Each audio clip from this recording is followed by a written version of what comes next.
Good morning, everyone in the United States. Good evening, people in Europe and Asia. Welcome to today's webcast presentation, brought to you live from myself, Phil First. I'll be your host for HFS Research, and joining me will be my friends and colleagues from both KPMG and HFS Research. It's Cliff Justice, the principal for AI globally for KPMG. His colleague Vinod Swaminathan, who's one of the lead practitioners and also driving KPMG's internal AI experiences. And then Elena Christopher, who's our research VP, leading a lot of our intelligent automation, RPA, and industry initiatives at the firm. So welcome today. Looking forward to a great conversation. Before you start, we just completed a fantastic study of 590 business leaders across the globe, from Japan through to America, through to Brazil, through to Europe. We did some in-depth interviews with C-suites as well as business and IT leaders. So please download your free copy.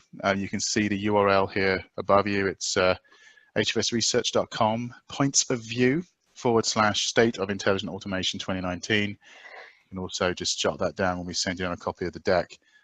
But please download a copy of the report. We're just unveiling it today, and we'll be talking about some of the key findings of the work. Some housekeeping. We've been very organized now. So you can pipe in with some questions. You just type it into the Q&A box in the right-hand corner of the screen.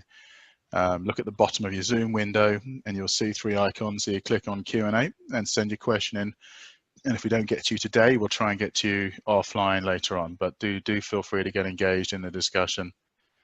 Today we'll talk about the state of intelligent automation, the results from the study, the latest on enterprise objectives for intelligent automation investment, what's commanding the lion's share of the spend, the mind share, how are enterprises prioritizing their spend, what are they doing with it, what are the leading inhibitors and drivers that are contributing to automation success, how are companies mitigating challenges and executing their IA programs, and then we'll get to some actionable recommendations. We'll also obviously take some of your questions and really have a sort of in-depth conversation about where this is truly going. HFS, when we started the company, we didn't intend it to be, but it stands for Hyper-Connected Future State. It's all about the convergence of many different capabilities and change agents within the enterprise, from AI, RPA, smart analytics, global sourcing and talent, blockchain, digital business models. There are many levers to pull as an enterprise leader today. We'll be talking a lot about the need for focus, the need for discipline as we take things forward, and how these technologies are integrating together, and not just technology, but people. You know, there's people from different parts of the industry, from IT, from business operations, from consultancy firms, from startups, from tech firms, etc. So we're really starting to see an enmeshing of mindsets and knowledge and capabilities that we've never really seen before. This unification really is of digital business models. It's of intelligent automation, talent, and analytics, and it's happening right before our very eyes. So to start with, we completed a study looking obviously at intelligent automation. And the number 1 and 2 areas where we're seeing real impact with automation technologies today are in IT and with customer service. It's happening much more at the front office and the back office. The emerging opportunity is happening at the back, but many companies are looking at their digital business impact, the need to not just create a digital customer experience, but then to drive those needs back to the middle and back office. And what better than automation to help build, break down the silos, help with end-to-end process, start to really get that single picture customer view of where we're going. And that's why we're seeing a lot more activity and importance being placed on that customer service function. But increasingly, and we'll hear more from Vinod and Cliff on this, a lot of work around risk compliance, HR and finance, where there is a tremendous amount of opportunity and challenges facing these processes. You hear a little bit about this hyper-connected economy. The reality is, over the last 30 years or so, we're pretty much still doing things the same way within our enterprises. We're just doing them a bit faster, a bit cleaner, a bit cheaper, a bit more globally. So we leveraged shared services, we've leveraged globalization, we've leveraged early phase kind of people-based outsourcing. In 2010, we sort of entered with especially the explosion of cloud, the whole what I call basic digital era, where it was all about how can you respond to the needs of your customers quickly and in real time. It was about servicing those needs using digital technologies, using analytics to support those technologies as those needs occurred.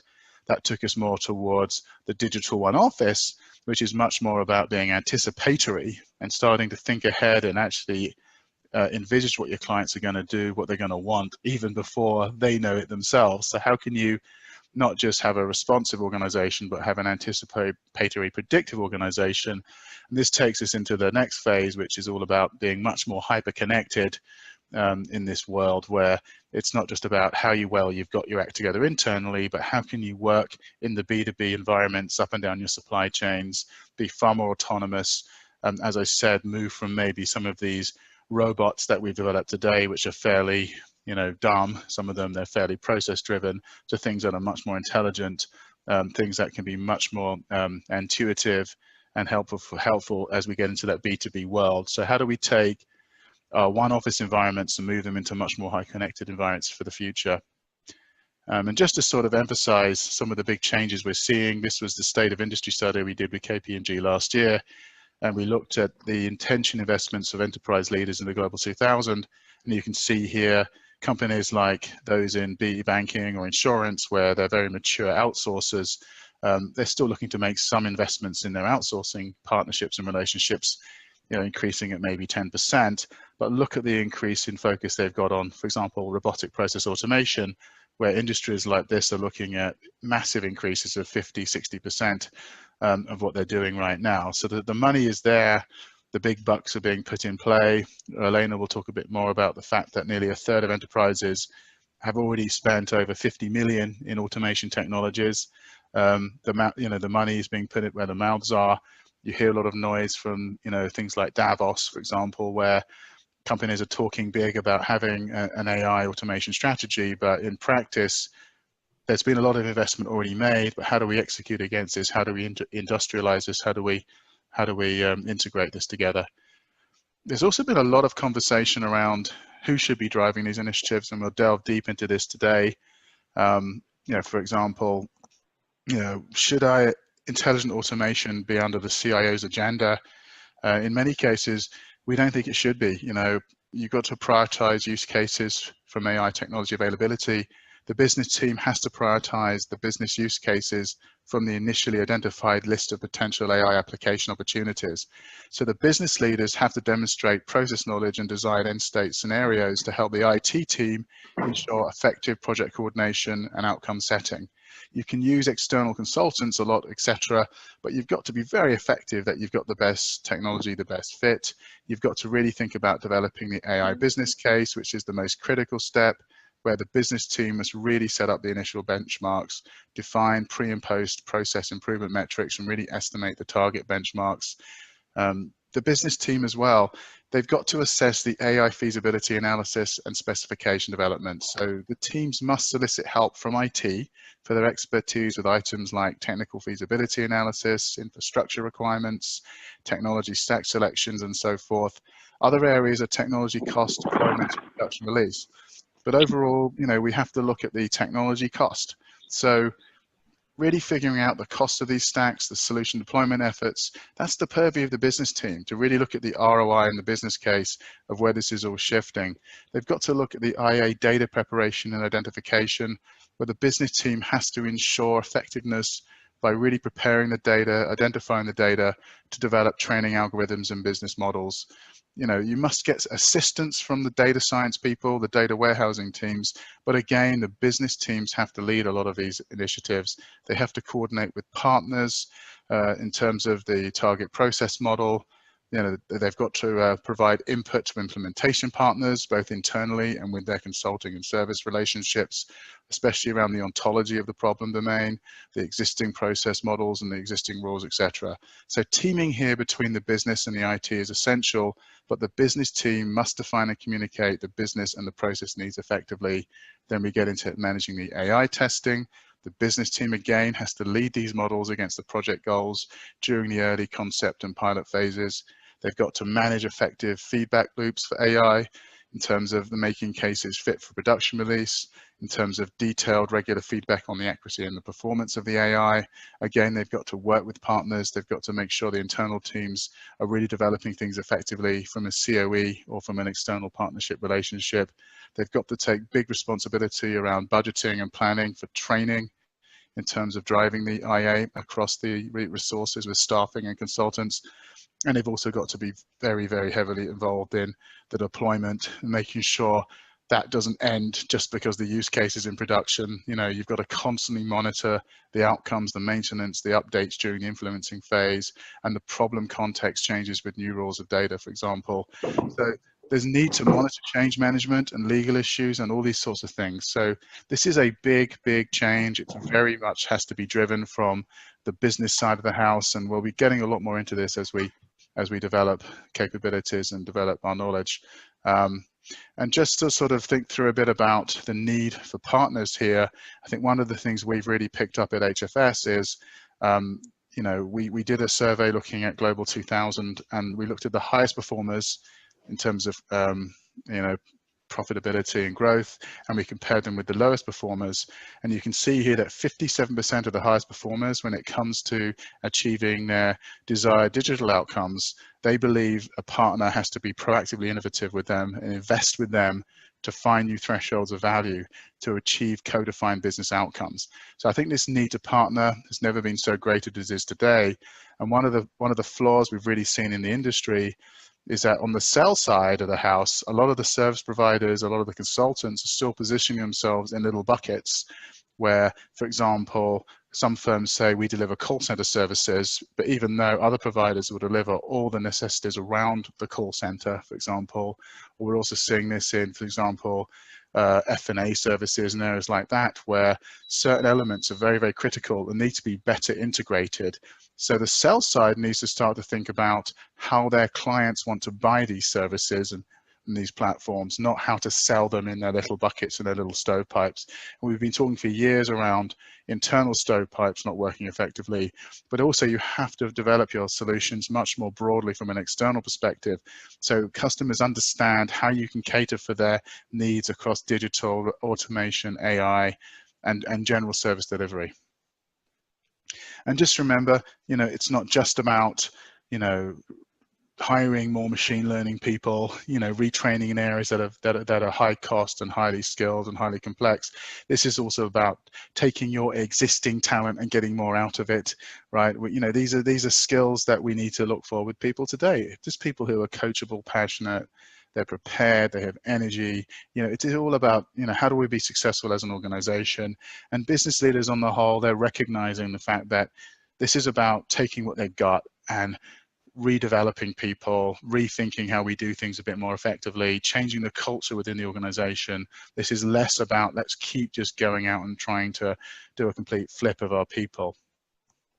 So with that, I'm going to hand on to Cliff over at KPMG to take us through some of the views that they've got on the industry and how they're developing.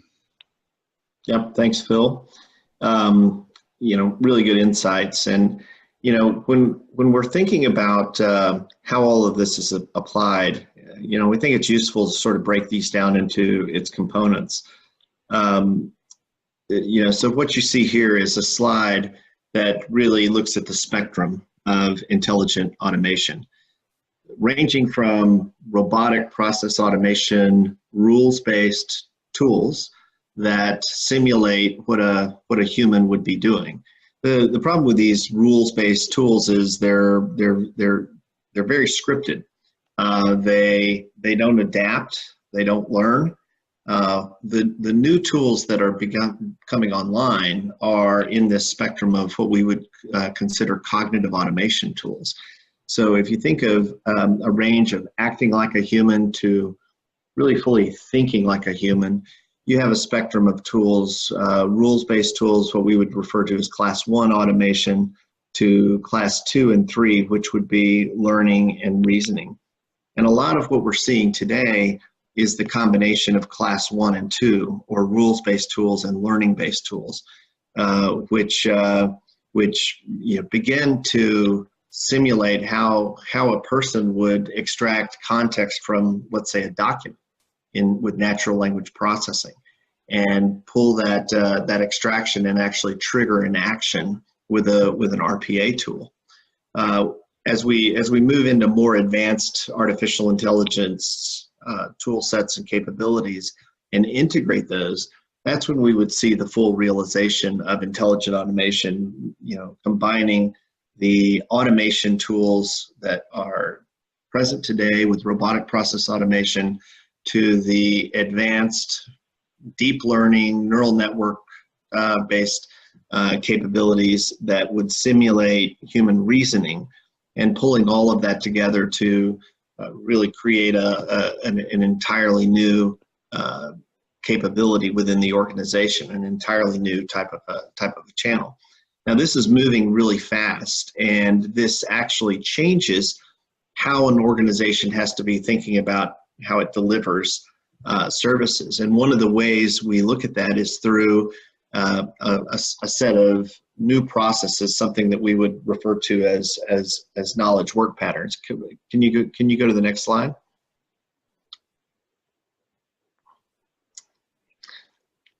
So when you think of how work gets done with the combination of humans and machines, you think about a new way of interacting, and think of a new relationship that you might have with machines. So Vinod, if you could walk us through some of these new operating models and the cognitive automation patterns that need to be thought about and put in place, I think that'd be helpful. Thank you, Cliff. As Phil referred to, we're one of the firms that's been at the forefront of investing in transforming our business using all elements of intelligent automation. We're certainly in the top quartile of people who have spent time and effort doing this. So what we've learned through that process is really that in order to get the business and the technologists to really sit down and talk the same language, so we can truly begin to make an impact with some of these technologies, we created this methodology called cognitive automation patterns. What they are at a very simplistic level is really repeatable patterns that we are able to identify at the intersection of people, process, and technology. And all of these really come together to drive the enterprise. The enterprise is nothing but, some combination of people, process, and technology. We have two kinds of patterns here. The knowledge activity patterns, really represent repetitive activities that people perform in the context of business processes. I'm going to give you a simple example. When we have an internal compliance officer who's checking whether a particular employee's expense report, and they're analyzing it, what they're actually doing, without them even realizing, is that they're extracting information from the expense report. They're trying to interpret what the employee was using to justify the expense, and really comparing it what the company policy is and deciding whether the expense is compliant or not, right? I just gave you very quickly English language, 4 such knowledge activity patterns, Extract, interpret, compare, comply. We have identified 10 such knowledge activity patterns that we believe can be represented to describe most enterprise decision-making activities. So when the business talks about these kinds of things, it is in the context of what people actually do, within a process. Now, if you look at the other side, the technology landscape, as we all know, is an alphabet soup. There are tons of players. It's very complicated. So what we've created are design patterns. Most of the vendor technologies are mapped to these design patterns. So, for example, many vendors provide technologies to extract information from documents or retrieve sections of documents fairly quickly. And these are just 2 examples. We have about 32 different technology design patterns that we've identified. Now, each of these design patterns can essentially be assembled using componentry such as OCR, natural language understanding, text analytics, and they come from different vendors. So really, to facilitate this conversation between business leaders and technologists, so they can start to figure out, what strategy should they employ, which use cases should they target, what's a more easily executable intelligent automation process versus the others. We've taken a lot of the most common technologies out there and taken the complexity out of that by pre-assembling each of these design patterns using different combinations of technology. So I could, for example, represent, information extraction as a pattern using just Microsoft technology, right? Or just IBM technology, so on and so forth.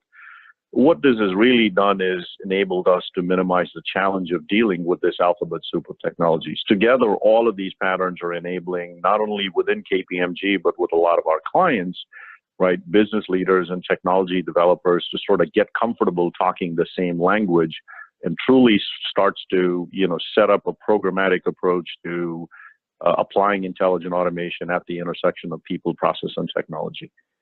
Elena, why don't I turn it over to you to help us continue this conversation? Thanks, Vinod. I appreciate some of those examples there. Just around this whole concept of patterns, it just reminds us that while the technology is definitely enabling, it's really what you can cull from the technology and what you can ultimately achieve with it. So what we're going to do with this next segment of our webinar today is talk you through some of the data from the study that's just been released that Phil mentioned at the top of our conversation. We did this in conjunction with KPMG, and it really is a snapshot of the state of intelligent automation. And one of the real key themes overall that came out of this is that we all know, I mean, anyone who's on this webinar, you've, I'm sure, tasted in some form or another a lot of the hype in the marketplace. And so part of what we continue to try and do here at HFS is really take the wind out of the hype sails, so to speak. But what we really found in this study is that there was truly continuation of gigantic exponential expectations in terms of what's possible from intelligent automation, but with just a very strong observation of quite linear execution, just treating these like, oh, it's just another piece of tech, let's figure out how to consume it. So what we want to do now, I'm going to take you through some of this data.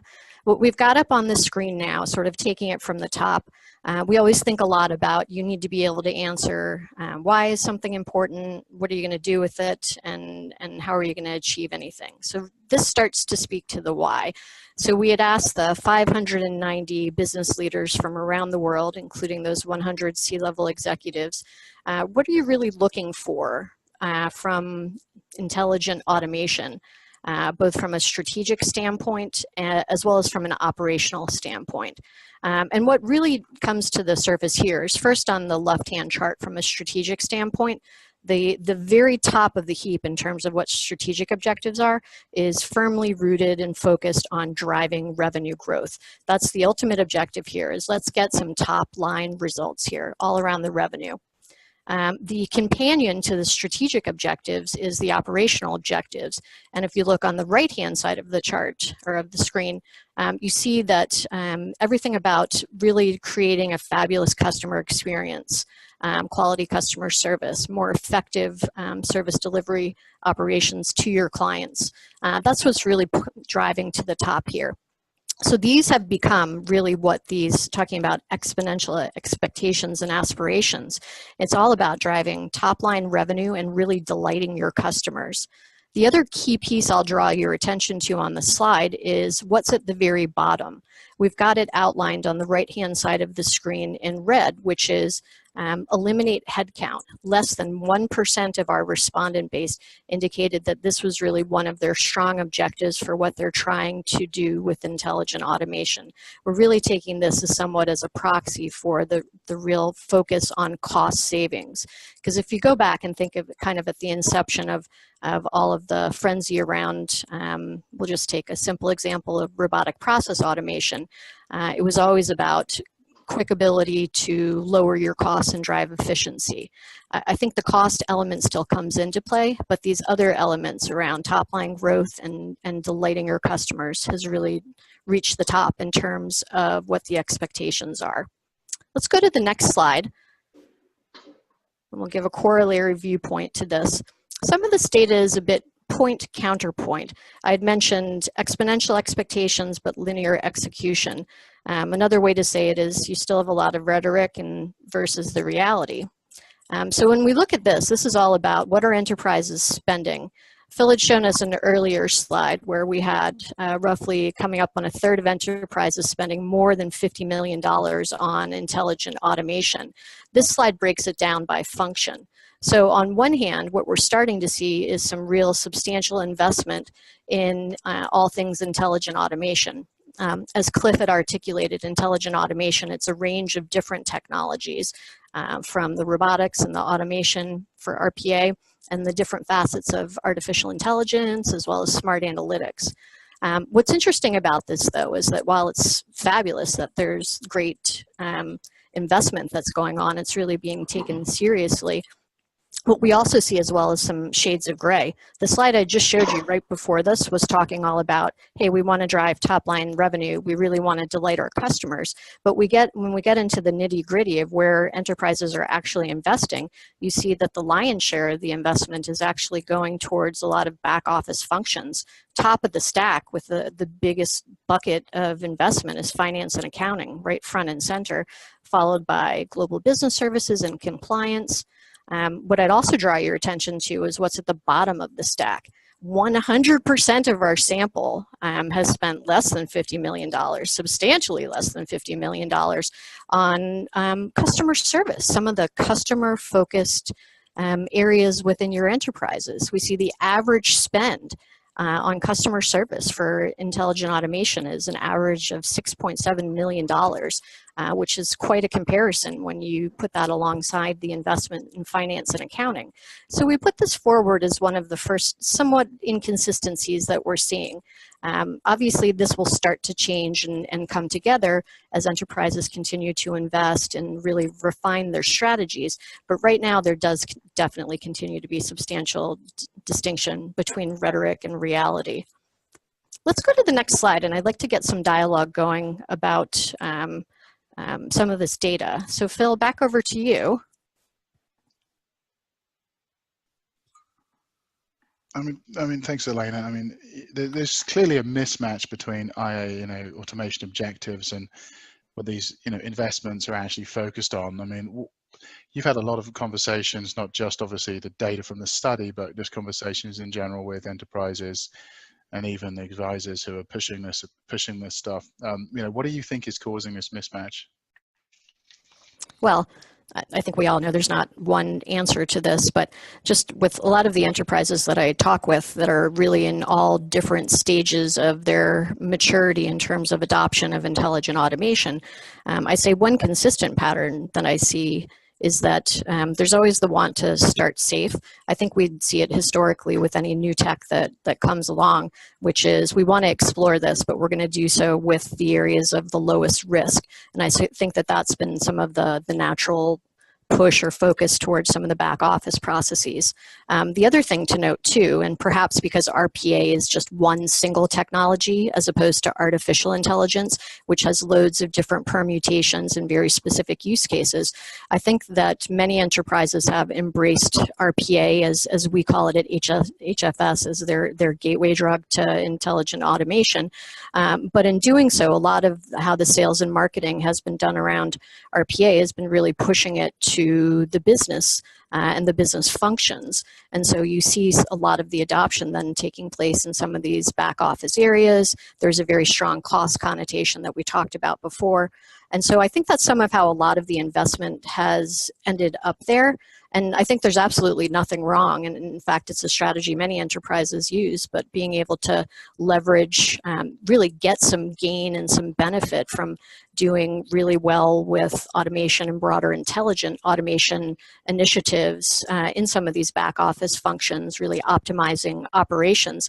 But the corollary there, or the real key point then, is that if you're ever going to push it to start helping you achieve greater revenue gains or really pushing to do great things around customer experience, you've got to make sure that any of those hard-won gains that you get operationally are really invested back into the business, invested in helping you fund some of these interesting new examples that might help you create new offerings that can help you drive new revenues. We again, despite this sort of gap between the expectations and some of the very linear execution, I do want to emphasize that it is still relatively early days. We'll talk a little bit more as we go through here about how we anticipate getting to some of that alignment. But let's go to the next slide and we can do a little bit more on the data. So we're talking a lot about tech. So we wanted to give everyone on the webinar today a good snapshot of what the technology adoption is looking like. And so there's a few key points I want to make on this slide, again, from our same intelligent automation study that was just released today. So you see the array. Think of this, by the way, the different technologies we have on this screen. This is essentially the array of intelligent automation technologies. So the first point I'll make is that this goes across a gamut of unsure or no plans to invest to doing some active things. So piloting right now, moving to production, and then scaled up and industrialized. So across all of these, what the first major point here is that there is loads of parallel investment. There is not one area of intelligent automation technology that's viewed as the silver bullet or is the runaway investment area. So that's point number one, loads of parallel activity.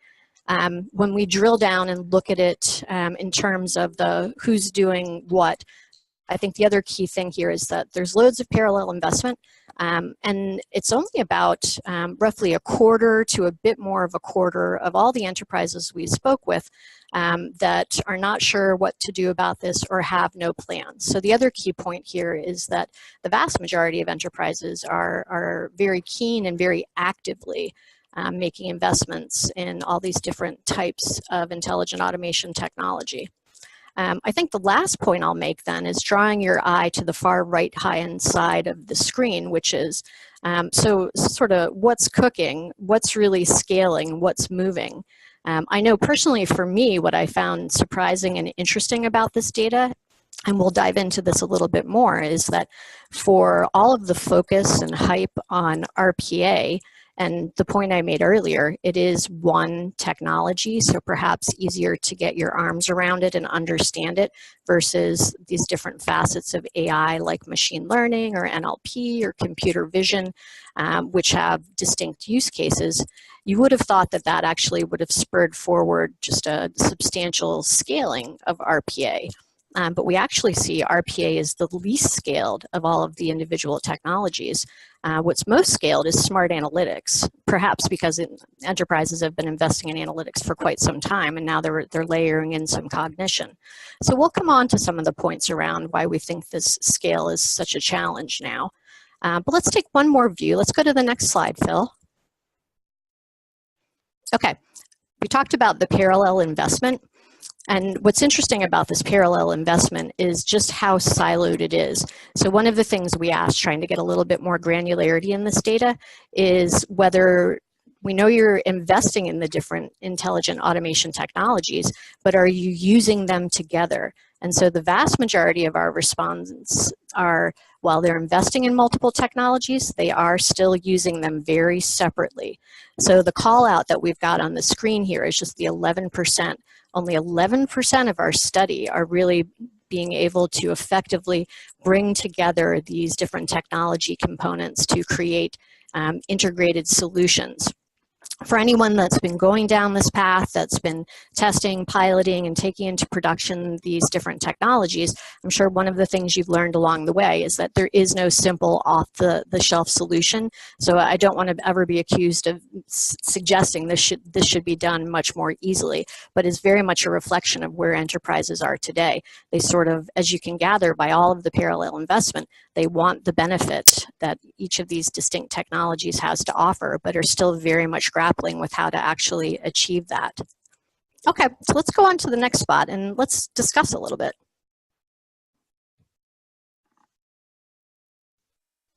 Yep, thanks, Elena. You know, we can go through this myriad of IA technologies, and thanks for reading them out, and we focus the study very much around the whole conglomeration of them. And can they be effective piecemeal, or do they need to be integrated? What is working, what isn't? Obviously, you've talked a lot about these solutions being developed in silos versus having a more integrated approach. So maybe Vinod, what do you think needs to happen to make these more integrated, and what are the things that are working, and maybe where are the challenges that you've experienced? No, this is a really important question, Phil. Thank you for teeing this up. I think we all know that, typical of some of these technology cycles that we see, there's always a little bit of irrational exuberance around making the technology work.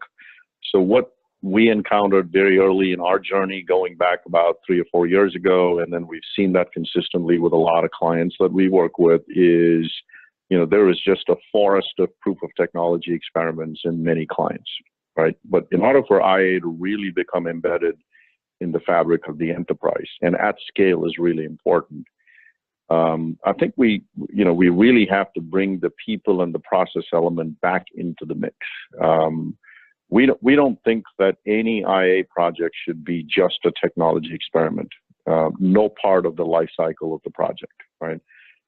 Anything that starts off and continues as just purely a technology play, we've seen it generally stagnate at the POC level. Those are the ones that really struggle to scale. To really have a chance to scale, to really deliver on the true promise of this intelligent automation value proposition, we think the technology has to be integrated with both the people and the process elements, even at the POC stage. That's the only way the business is going to realize the value proposition hypothesis that they originally set around. And there are great examples even within KPMG.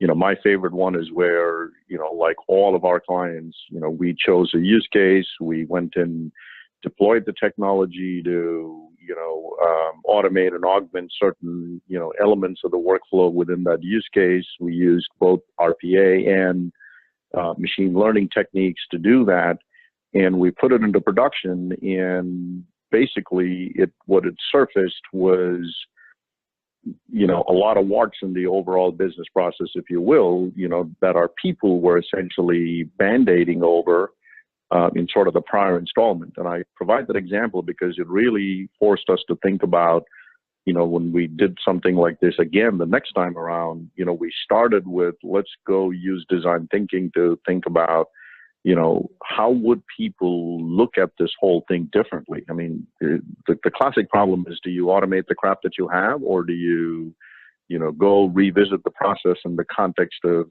what people are doing today and what could these enabling technologies allow those people to do in the future?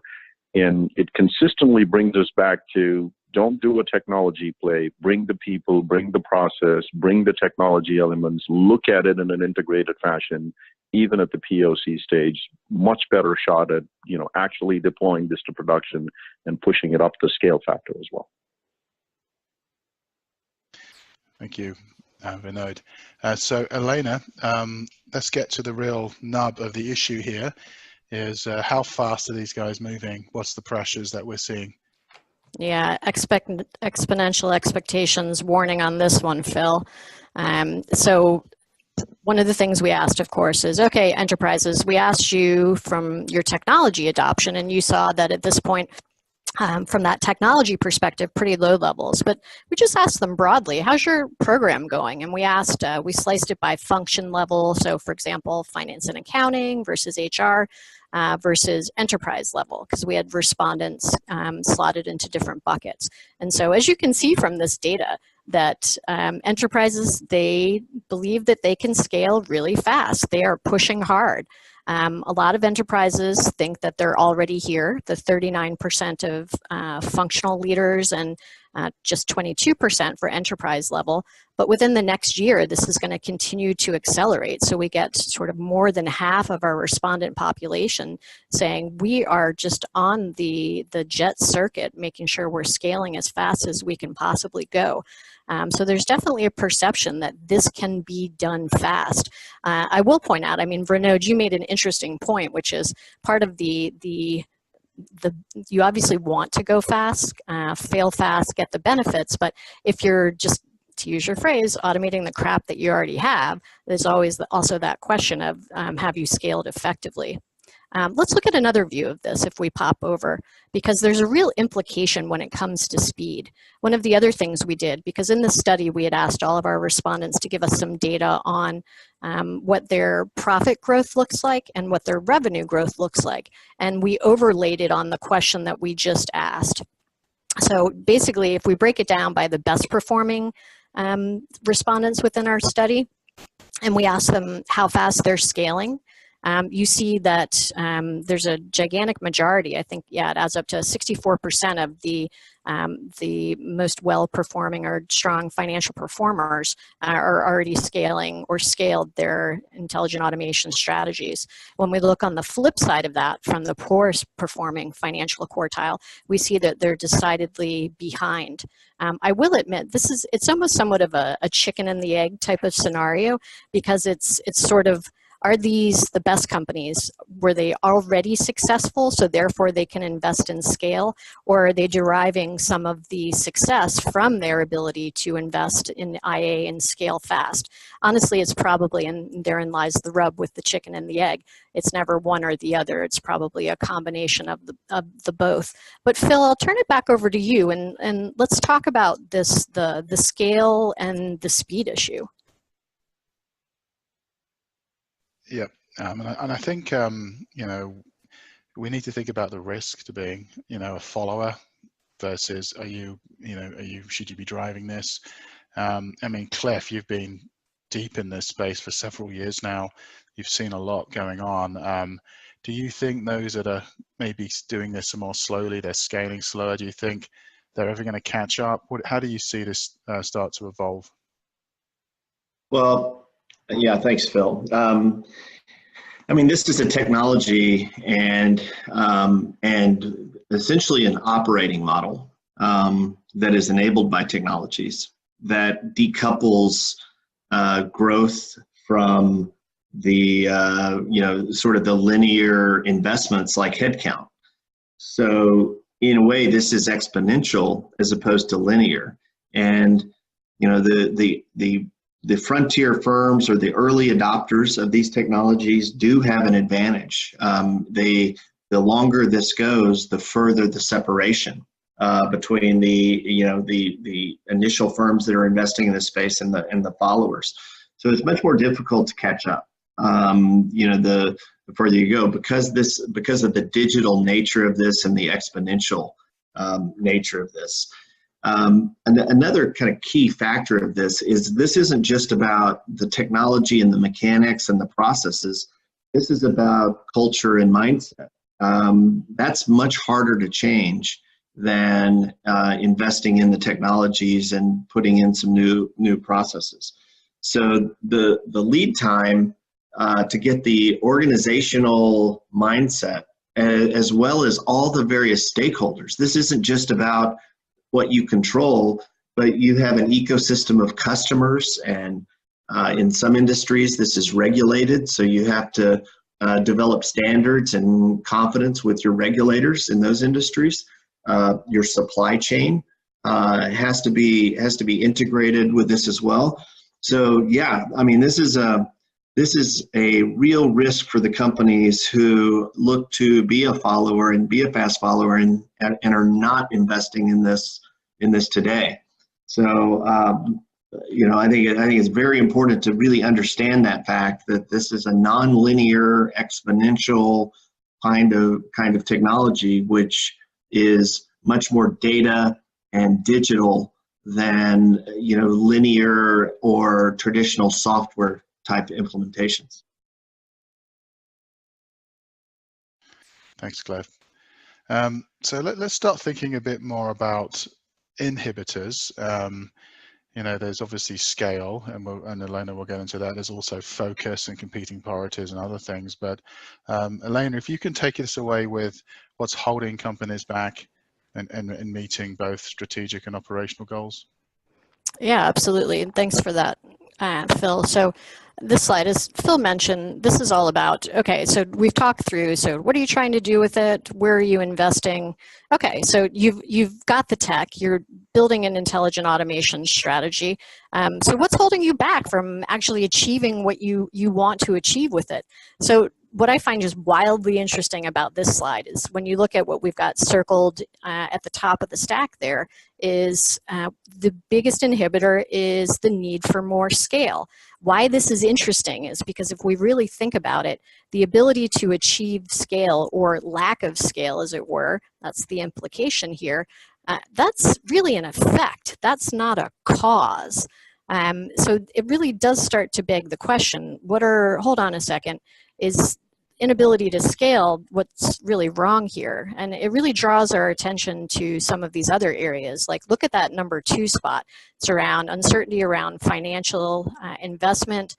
The number 3 spot, lack of organizational clarity, change management rolled into the overarching 4th spot, governance and risk. I mean, there are a lot of other very meaty points here that we think might actually be more starting to get into the causes. And actually, Phil, if we could pop to the next slide, a riff we did on really exploring these inhibitors was to say, okay, we understand your perspective on the inhibitors. Tell us a little bit about, let's talk about your confidence in overcoming them.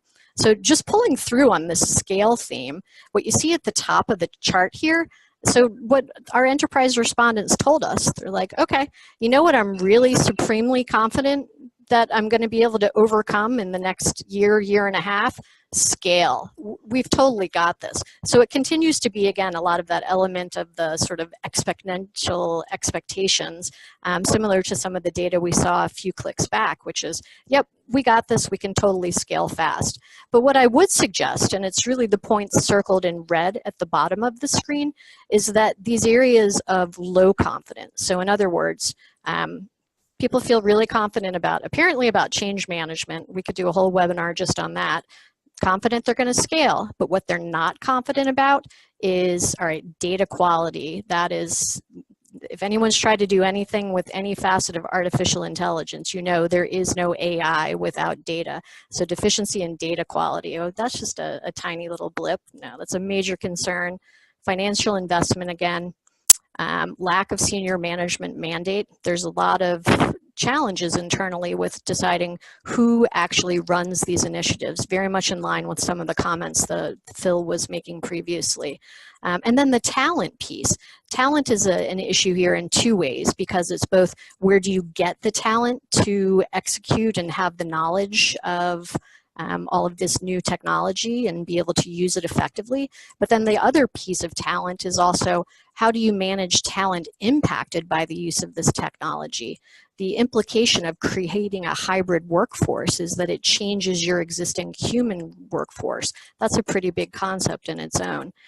So we definitely see, again, back to our theme of this study, exponential expectations and linear execution. We see a lot of these big gaps between rhetoric and reality. And so as we've done with the data slides, let's pop to the next one, and I'll hand it back to you, Phil, to point us towards some discussion on this.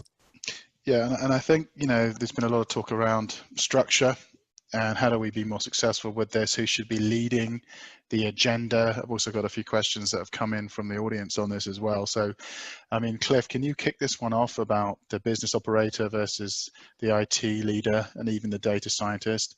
You know, what is working in the leadership context? Yeah, so, you know, this is very much a change to the business. You know, the technology is critical, and I know that there's a lot of questions that have come in. I've seen some of them. You know, can you tell us the difference between IA and AI and robotics? And you know, the fact is, this is a digital transformation. It changes how companies operate, and it changes how they engage. It changes the economics of the business. And you know, and as a result of that, this has to be a business-led transformation. So while technology is absolutely crucial, the business itself has to really understand its investment strategy and how to change its talent pool. The culture is absolutely paramount. Being able to embrace a new relationship with data and technologies, and you know, and extend that out into the core business itself, into how do you how do you attract and retain customers with this technology? So this is applicable to my firm at KPMG as well as the clients that we serve. So this is changing our business and how we do business ourselves. So this is something that is business led and technology supported. This has to be on the C-suite agenda. This is a growth question. It's a quality question. There is massive elements to the risk and value preservation profile of the organization, and ultimately, from a financial perspective, this is about total factor productivity. It's not just about savings. It's not just about cost takeout or just about aspects or narrow focuses about productivity.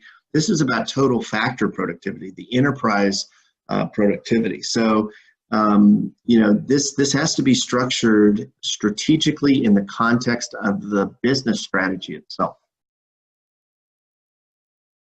Okay, excellent. Thank you, Cliff. So this takes us really to our recommendations and where we go with all this. And Elena, do you want to give us your overall conclusions from the study? Well, sure. I mean, one of the big ones is you've heard me talk about our theme around exponential expectations, but linear execution. So one of the big conclusions, and thus why we titled this webinar and the resulting HFS report as we did, which by the way is integrated automation, why you've been doing it all wrong.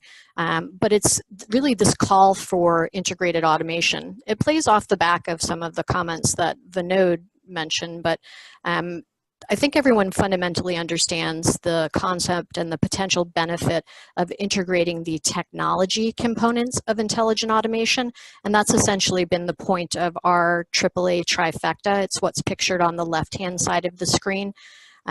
It's each of the robotic process automation, smart analytics, and all of the permutations of AI, very powerful in their own right, but even more so when used together. But integrated automation is more than just integrating the tech. What we're really advocating for enterprises to think about and embrace is we're going to kick it a little old school here, going back to a concept that any existing enterprise that's done anything technology enabled is familiar with the original trifecta, which is sometimes called the golden triangle, but just the simple Venn diagram of having a balance between people, process, and technology. I just put out a recent piece where I showed kind of a snarky representation of this people, process, technology with a gigantic technology bubble, a little teeny people bubble, and a probably far too small or definitely not fit for purpose sized process bubble.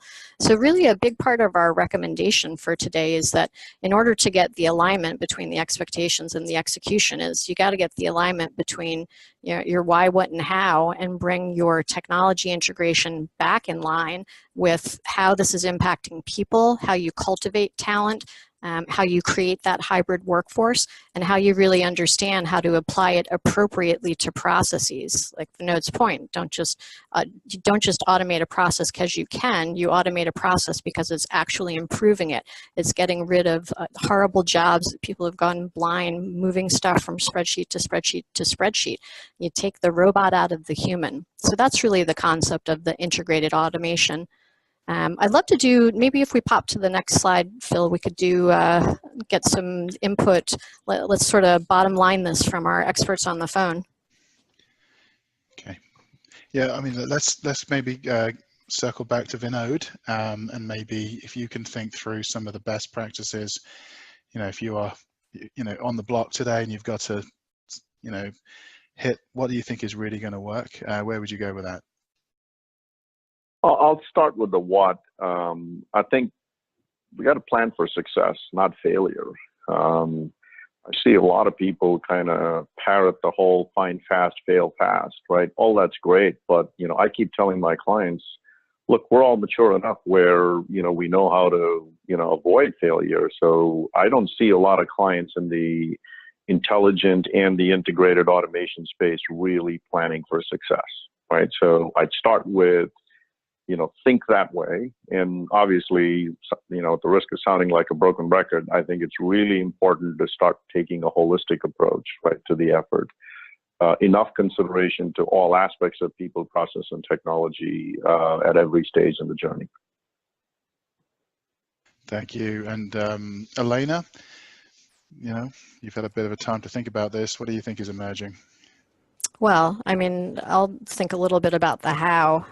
There are a lot of different directions I can go in that, but let's talk about the talent for a moment. Just back to the people, process, and technology Venn diagram I showed. I always like to say, if you really big picture this, you are creating a hybrid workforce. So it's certainly going to impact your people, but you got to bring your people on the journey. I always it's funny, in a lot of the conversations I have with enterprises, sort of almost as a complement to this study, you hear a lot of conversations about, oh, well, we're incorporating change management into our intelligent automation program. Okay, that's brilliant. Tell me more about what you're doing. And so I think that sometimes it's sort of thought to be, maybe it's announcements to staff that this is going on. There's a lot of talk about training, but we're not seeing too much of this. So as we think about the talent element, I think something that's really important on a go-forward basis is to be very thoughtful and very inclusive of the talent that's going to be impacted by this change. I think it's really hard to actually, when folks are thinking about, hey, we're trying to do this for cost savings and we want to get rid of some FTEs, a lot of the way that process automation works is that you're automating just pieces of jobs. And so you've really got to contemplate, and actually Vinod, I'll steal one of your examples.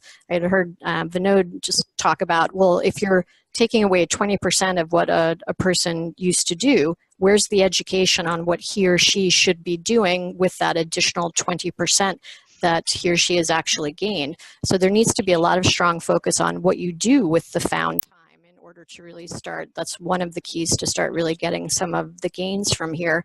And then the other thing is this, I think you're not going to be able to retrain or reskill everyone that's impacted by automation, but if you don't actually offer any opportunities to do that, you definitely won't retrain or reskill anyone, because we hear a lot of talk, and we didn't dive into it too deep on this study, but in the larger report that we've put out there, there's a good section on talent and strategies.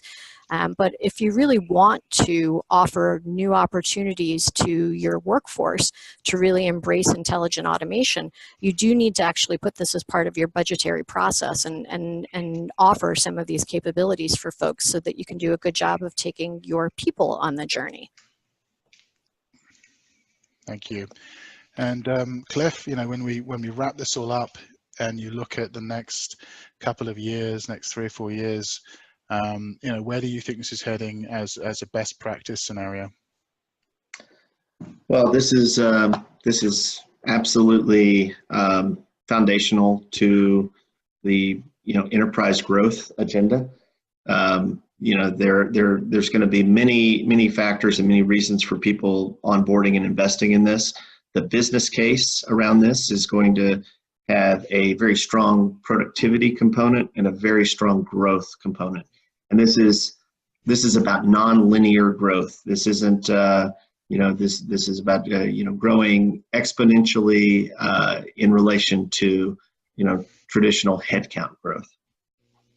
Yeah, and there's a good question I've had from the audience, Cliff, I think, in that regard, which is just quite simply, how disruptive do you see intelligent automation in the next maybe 18 months? And which of these technologies do you think is going to be the most transformational?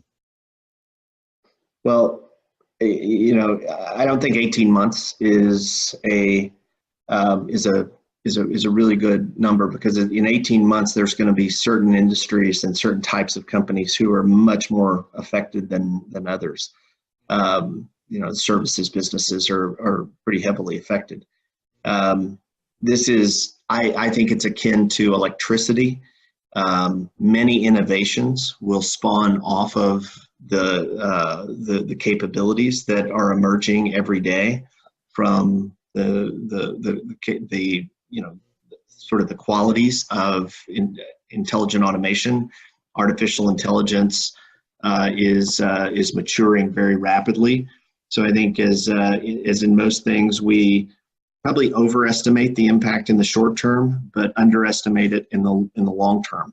So I think this is the discussions are much more valuable when you put it in more of the context of 3 to 5 years.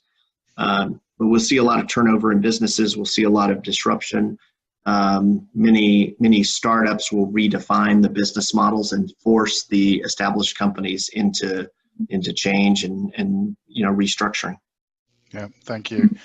Well, I'm aware we've now gone over time, but I think it's been a very coherent, mature conversation, especially compared to some of the discussions that we've been having maybe 2 or 3 years ago, with how this industry has matured so quickly, and then the pace with which it's moving at. So this has been a really good collection of thoughts.